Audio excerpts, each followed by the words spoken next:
become your ex, yourself look less than playing these silly games. Instead of speaking the truth, you repeating lies to my face like, I know that you've been saying he's your best friend. I know that you've been saying he's your best friend. Best friend. I know that you've been saying he's your best friend. Best friend. I know that you've been saying he's your best friend. Best friend. I know that you've been saying he's your best friend. Best friend. I know that you've been saying he's your best friend. Best friend. I know that you've been saying he's your best friend. Best friend. I know that you've been saying he's your best friend.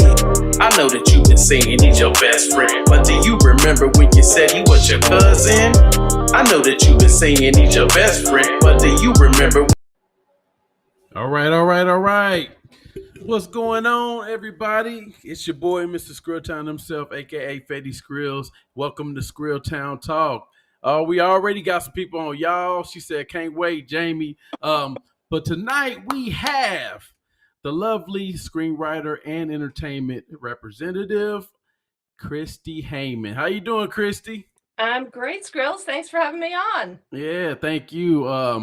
What a lot of people don't know about Christy is she's a screenwriter who writes real-world scenarios with unique perspectives and twists. Two of her projects are currently in review at production houses, including her the chilling thriller Forbidden Prey, which was inspired by actual events. Her additional projects are in various stages of development and include a Christmas movie and several TV pilots. Christy previously worked as an executive assistant at a non-for-profit for many years before deciding to pursue screenwriting full-time.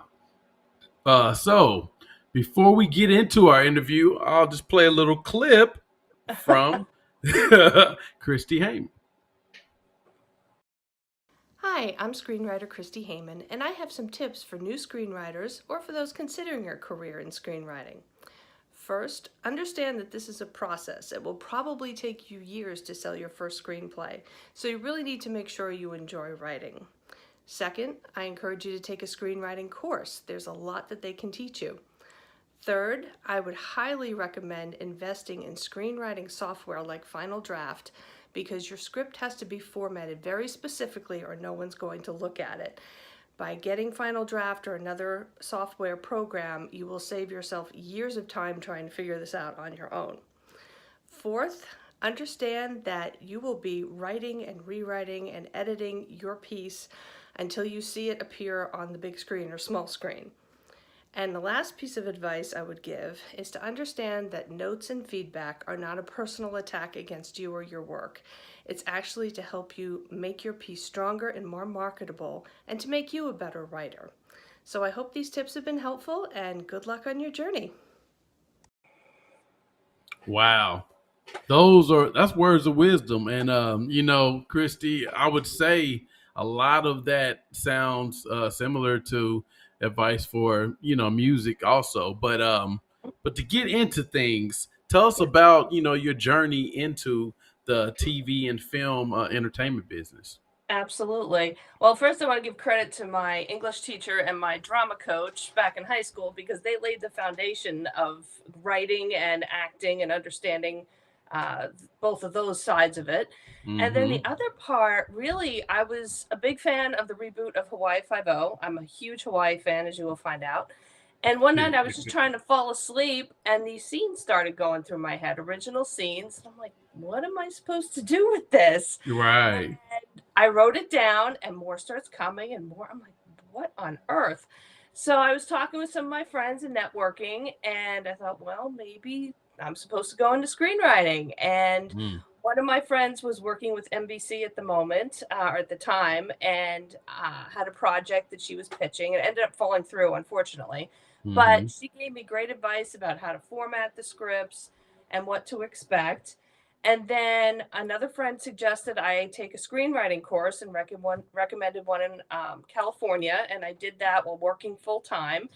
And then doors just started opening. I ended up getting laid off during the pandemic, but I had a severance package. Mm-hmm. And I thought, you know what? This is what I'm going to do. I'm going to really try this now. And then I got the 3 movies and 3 TV series done within a couple months.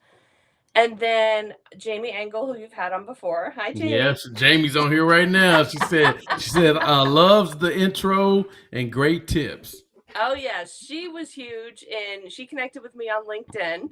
And I was like, "How are you getting all of your work in front of these producers? Because I've been trying for a long time." Right, And right. she recommended Jonathan Thompson, and he has been phenomenal in just making some connections and coaching me on what to say, what not to say, and Hmm. just going over each of my pieces, strengthening them, and writing budgets. So that's when everything just opened up, and now my work is in front of multiple producers. I can't even keep track of them now, but every piece is in Wow. front of somebody right now.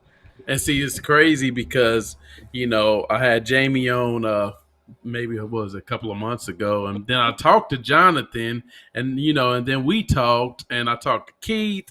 But as far as everything coming together, it sounds like everybody that's connected, under LinkedIn. I was talking to someone last night, on the yesterday's interview, and LinkedIn is just a valuable piece that a lot of people don't know about.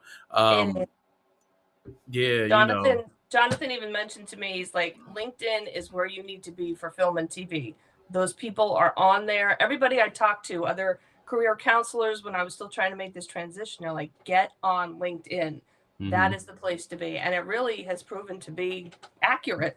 yeah, yeah. So, what gave you the confidence to really want to do it full time? After you had been laid off, and Right. I just was ready for a change. And I just, in my spirit, I was like, this is what I'm supposed to do and when I'm supposed to do it. And I just knew that I knew that I knew. I don't even know how to hmm explain it, but just when you know that you're supposed to do something. And yeah, I mean, I sit there and going, how many other people have this dream? I mean, so many right. people. But, if you persevere, you stay steady, you network with people, and you're hmm open to, feedback, you can do it.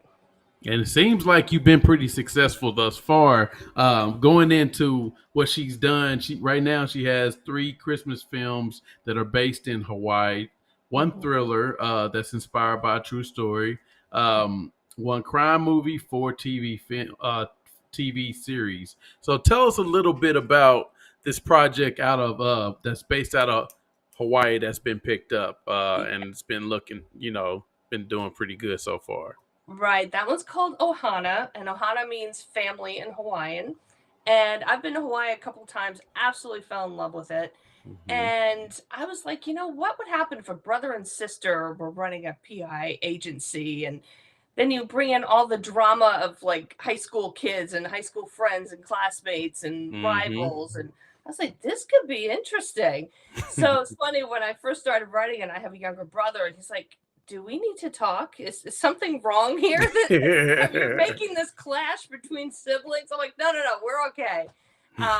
But yeah, it's just basically about this nurse and her estranged Navy SEAL brother. They Hmm. inherit their family's long lasting legacy, private investigation service, Hmm. Hmm. and they have to decide how they're going to work together. And they start these rivalries, they start hiring ex-lovers and former best Oh friends and man, sounds tormentors, interesting. and just making it messy. It's Right, right. basically Beverly Hills 90210 meets Hawaii 50, Yeah. and they have to investigate the crimes that take place. And it's seeing them go from just being total opposites in their own separate teams to working Hmm. together as a team to solve crimes, and then dealing with all their family and relationship issues on top of it. It sounds interesting. So Yes. something like this, that Mhm. like how much time does something like this take for you to write? Now is this like is it one pilot or is it an actual? Did you write it like for it to be a full length movie?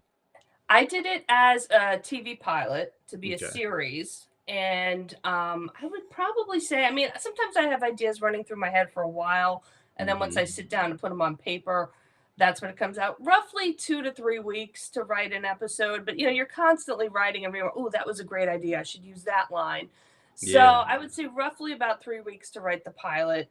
I have mapped out additional episodes for the season, and then as part of your presentation, you have to do a pitch deck, which I didn't even know what that was. Yeah, I Like, know. what's a pitch deck? Right. It's a fancy word for a PowerPoint presentation. And Exactly.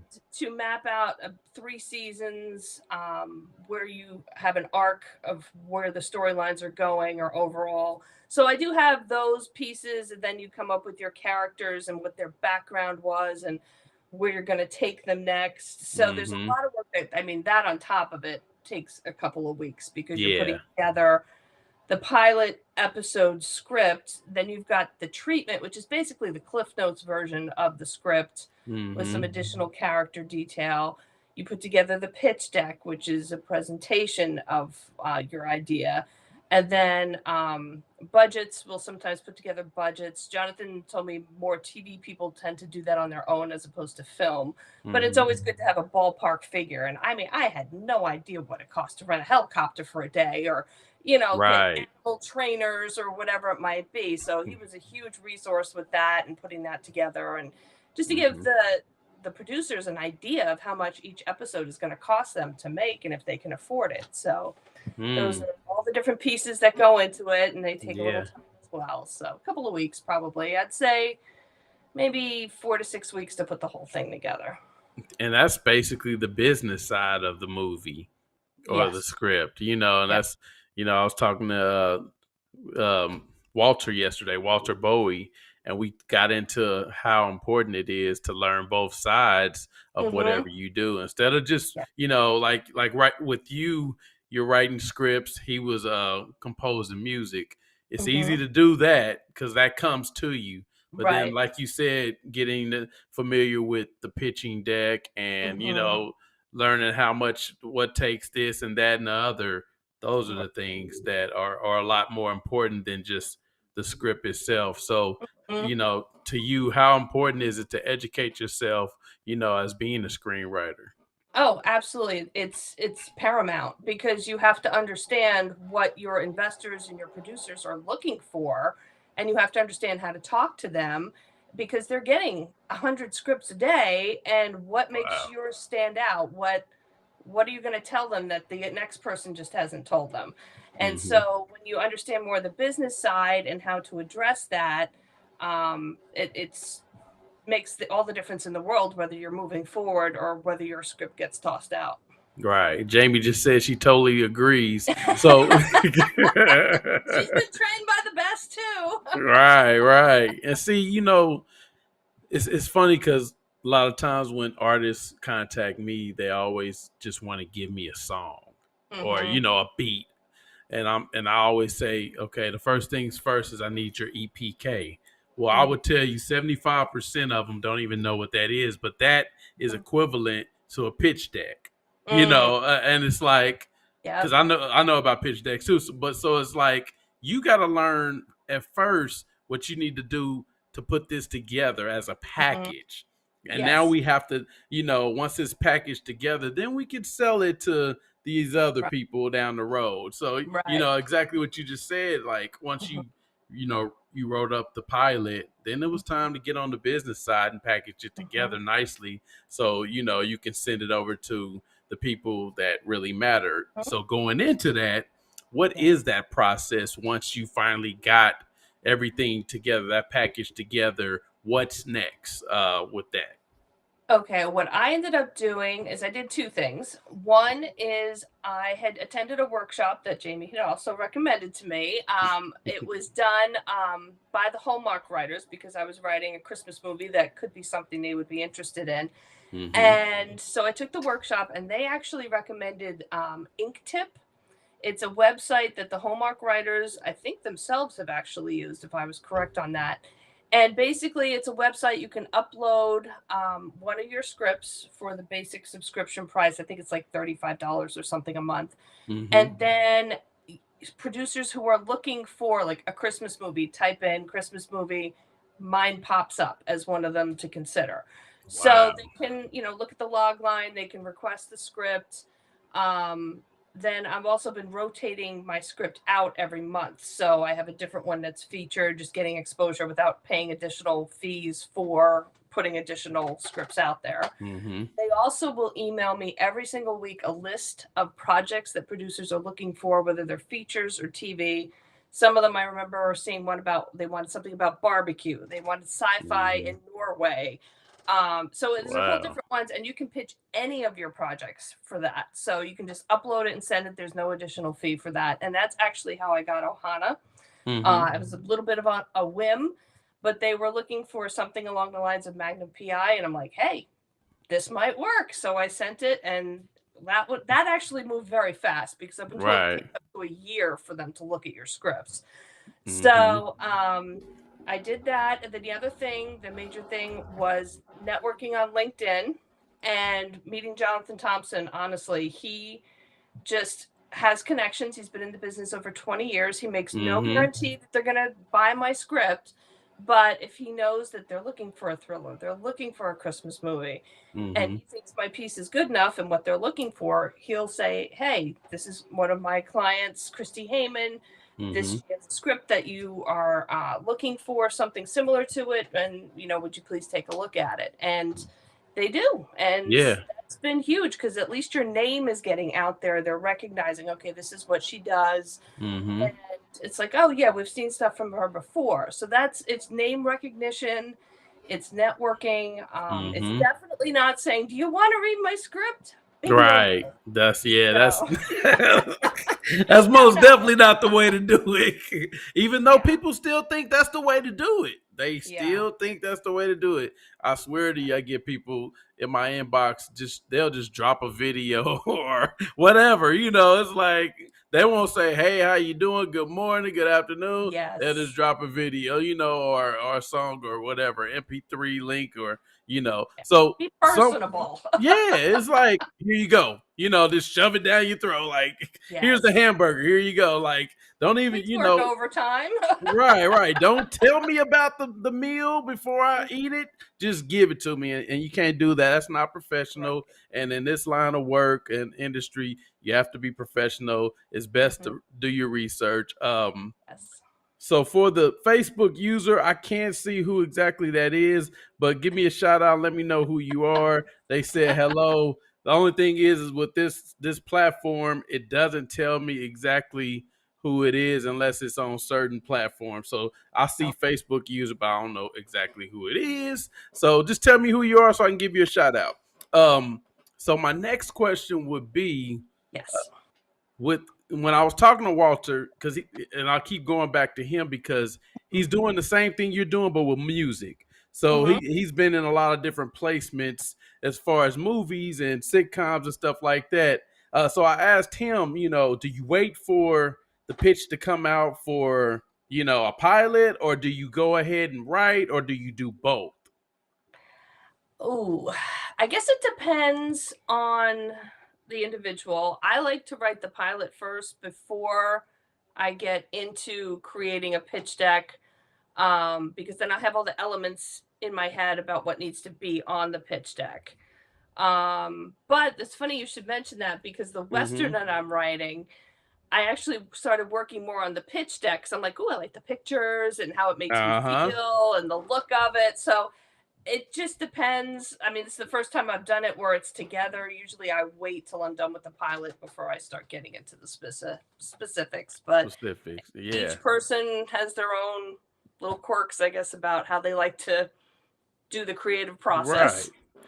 So that's Shelly Belly. Shout out to Shelly Belly Comedy. If you don't know about Shelly, she's hot on TikTok. She's been in a Netflix series called The Circle, and she's been on the show as well. So we're really good friends. But Shelly is amazing, and hey, that would be a good Jamie, Christy, Shelly. Y'all should all hook up. Because, I mean, she's going places. When I say she's going places, she got over 1 million followers on TikTok.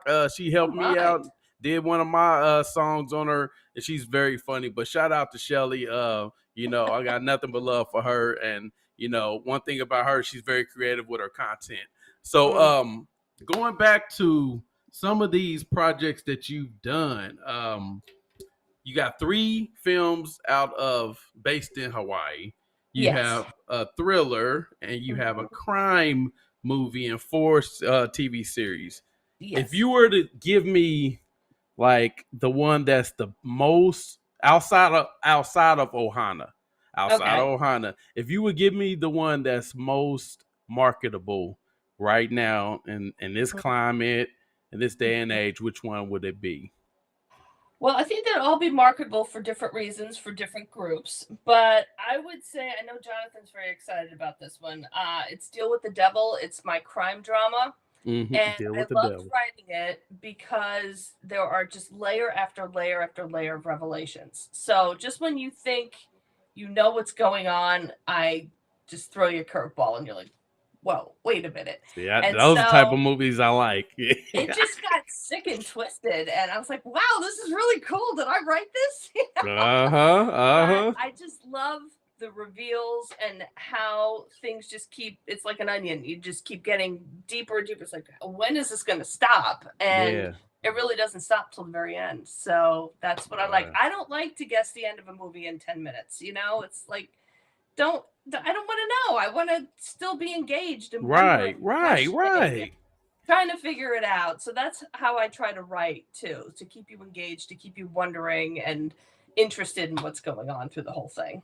Well, see, it's crazy because when I was a kid and I would watch TV, I would want it all like within a matter of minutes. But then when you get older, it's like if it comes too quick, you're like, nah, I don't even want to watch that. No, I'm done watching this TV series. You know, I watch like 2 episodes. I already know what's gonna happen. You know, so I kind of want that twist and suspense and stuff like that. So yeah, I agree. You know, going into that, and before I go into that, Shelly said that she's looking to do a sitcom. So I'm gonna most definitely hook you guys up once we get off of here because you know I'm all about connecting the dots and helping people out. But going into that, my question would be how, like, what gets you going to create more? You know what I'm saying? So like if you with Ohana or and the other pilots that you started, okay, you got one pilot on. How do you move forward and what, motivates you to move forward with the next, to continue and extend? I think a lot of times real life, just headlines, you can't make this stuff up. I mean, these people, if you see things, you're like, seriously? Or you're just so flabbergasted by what you see. And it's like, wait a minute, that actually would make a good episode of whatever series I'm working on. And so I print out the headlines, I'll screenshot stuff just to kind of jar my memory of, oh yeah, I did like how that bizarre story went, and just to incorporate that in. And then it's, these people are almost like characters I've been watching for a long time. And I'm like, all right, well, where are they going next? What could make their life interesting? Or if I had made other choices in life, what would that look like? And sometimes I incorporate that into different stories. So it's just, letting my mind wander. Again, bizarre stories on TV, the news, great inspirations there. Or if I don't like how a TV show ended. Yeah, that's me. I'm gonna rewrite that. That's absolutely me too. I'm like, you know what? If I could do this over, I'll probably put these characters in it and I do it this way. But that's playing, you know how that is. They call that Monday morning quarterbacking, but it's all good. Natara Osborne said that hopefully I'll be able to log back in. She said, I love the part of the conversation that I've been able to catch so far. So shout out to Natara. Who else is on here? Shout out, because I know I missed some people in the beginning. Where we at? David Berry. He was on here pretty early. I missed somebody in the beginning on Facebook. They said, hello, Queen. Like I said, for some reason on Facebook, I can't catch who's actually, chatting with us. But let's see. It was something I was about to. Oh, yeah. Yes. So, 3. I always do this on my shows. If you had 3 opportunities, and I ain't even gonna say one like show or one movie or whatever. But if you had 3 people that you could have involved in your concept, it could be an actor, it can be a producer, director, it could be a screenwriter, who would you pick to work alongside with on some multi-million-dollar, situation? Okay, well, the lead for my first Christmas movie was Stephen Amell in my brain, so I would love to work with him on that. Okay. Um, I absolutely would love to work with Jamie. Yeah, Jamie. Jamie Shout out to Engel. Jamie. Um, wow, there's just so many out there. I mean, obviously Jonathan Thompson, so those are my technical three. I Technical really three. couldn't think. I mean, I'm just so grateful for how far I've gotten at this point that Yeah.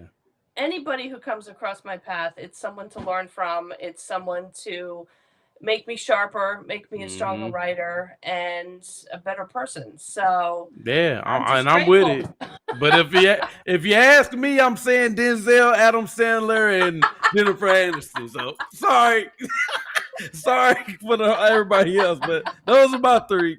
Oh yeah, Martin Lawrence. I gotta get it out. Of course, of course. Yeah, but but no, yeah, and last but not least, Yes. as far as people that have influenced you along the way, and Mm-hmm. any words of wisdom to any inspiring, aspiring um, screenwriters, what would you say? Okay. Well, my family and friends, you need them to keep you grounded, to Hmm. encourage you to keep your head where it should be, not to get inflated, not to um, go off the wrong path. I want them to keep me grounded and a normal person. Right, So they are paramount because they're there whether I'm successful with this or if I'm in something else and not doing any of this at all. So they are right, beyond treasured. For anybody out there who is doing screenwriting, one of the main challenges I've had is not getting on the roller coaster of emotions with this because you're like, oh my gosh, they're looking at my project and they said they wanted to look at it. And then you hear nothing for like a month. And hmm, it's like, did they hate it? Did they like it? Did they not? And then they come back, say, no thanks. And then you're like, why am I doing this? So hmm. trying not to get on that roller coaster, just stay steady. Yeah. I'll get excited when I get a paycheck. I mean, I'm very happy about Ohana, but I'll still get more excited when I get a paycheck Get that and I can check. pay my bills, like a normal person. Hmm. So that's the biggest thing. Just don't get on that roller coaster. Be patient. Understand this is a long process, and persevere and keep going, and hopefully, your time will come too. And I think it will if you persevere with it. And you know what? That's good advice. But I do want to know that you ain't gonna forget about me when Ohana, Oh no, not like at go. all. Yeah, I'm like, I know all this sound good now, but if Ohana and you and Ron Howard and Spike Lee get together and everybody else, and start, Hmm. I might want to be an You can extra or have lunch with something. me and Spielberg. Yeah, okay, yeah, that's what I said. Steve and Ron and all the first name Yeah. basis type. But Exactly. yeah, no, but I do want to thank you for giving us this opportunity tonight. And if viewers, listeners, they want to reach out to you, where would they Hmm. find you on social media? I am on LinkedIn. That's the only social media I'm on at this point, and it's under Christie E. Hayman, and I'll Okay. be there. You heard it. You heard it from her. Well, like I said, thanks for everybody that tuned in tonight. This is a good Thank you. opportunity. I'm looking forward to Ohana and all the rest of them. The rest of the 10 that you got, I wrote down. So hopefully, within next year, I'm gonna be interviewing you again, and you're gonna be talking about possibly throwing me in one of these as Absolutely. the mop boy or something. I could be a mop boy or something. But anyway, now, but yeah, like I said, thanks again for the opportunity to interview you, and for the viewers, check her out on LinkedIn, Christie E. Hayman. And until next time, we're out. Hello. Thanks again, Christy. Thanks, Grills. I'll keep you posted. I appreciate it. Okay, good night. Other than being a superstar, that's somebody's child right there. That's somebody's nephew right there. That's somebody's father right there. What's good, everyone? We out here shooting. You might get shot. Square Roots in the building. Excerpt Beats.